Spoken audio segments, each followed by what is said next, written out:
The next tattooer on our series of talks is Hector Cedillo.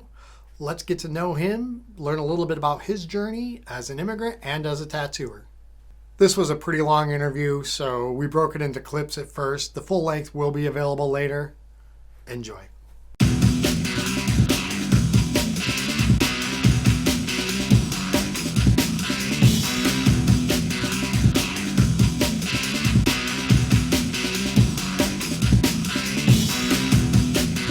Learning how to live as a tattoo artist is insane.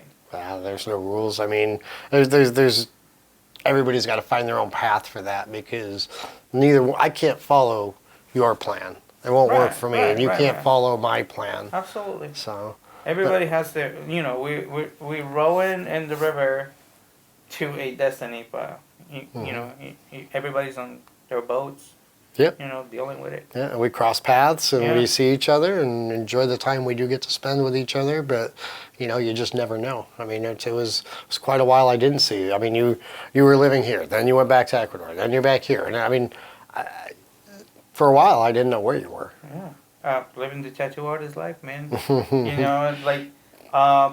We made the first time we moved to Ecuador, we thought that was the right decision at the time, but right.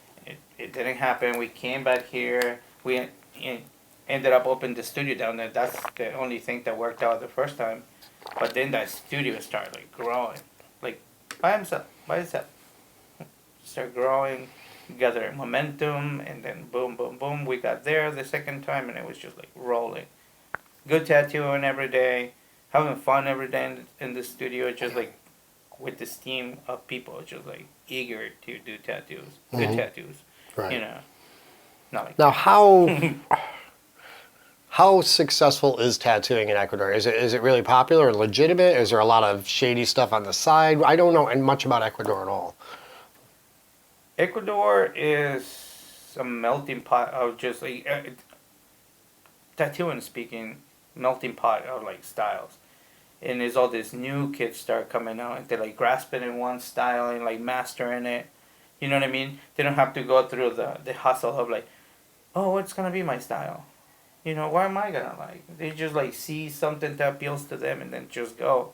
And then, technology now and then allows you to just focus on tattooing. On tattooing. Not how the tattoo machine runs, not how the needles are set up. You're just fully on tattooing. Right. Well, I mean, that's sort of what I'm supposed to be doing, is making your job easier. Right. Yeah, absolutely. Yeah, absolutely. And it's one less stress. And people don't see that thing that way. There's some people think that you're crossing borders. That's not traditional tattoo.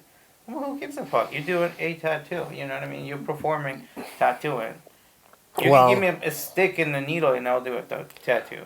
Well, you're creating art and you're making the client happy. Yeah, that's what it should be about. It's not about the artist and their ego. It shouldn't be. Yeah. I mean, it's more about the experience too, man. It's you try to give a little bit of that essence to your client that you were there with so many hours, you had a good time, you tattooed, and boom, you might create a relationship with this person that's going to become your regular client or something like that. Right.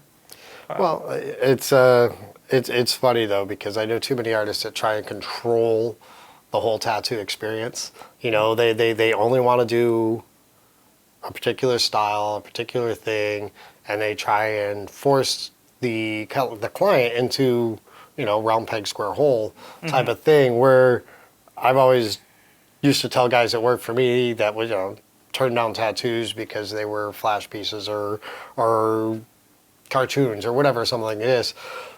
I always told people, just get the client in your chair and tattoo them. And now you have a captive audience for, could be 30 minutes, it could be 3 hours. And during that time is when you develop that relationship. And now my studio, everybody had their own private rooms that they decorated with their artwork and what they wanted to do.